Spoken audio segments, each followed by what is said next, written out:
Do you say I am meeting you tomorrow? That's a small grammar trap. நீங்கள் I am meeting you tomorrow சொல்கிறீங்களா?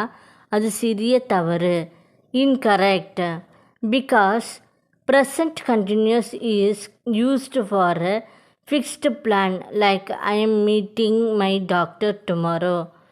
இது தவறு. Present continuous tense fixed பிளானுக்கு தான்.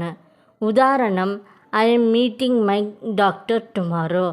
Correct example when it's just a decision, now we use will. So say I will meet you tomorrow. இப்பொழுது தான் தீர்மானித்தது என்றால் will வருங்க. அதனால் I will meet you tomorrow தான் சரி.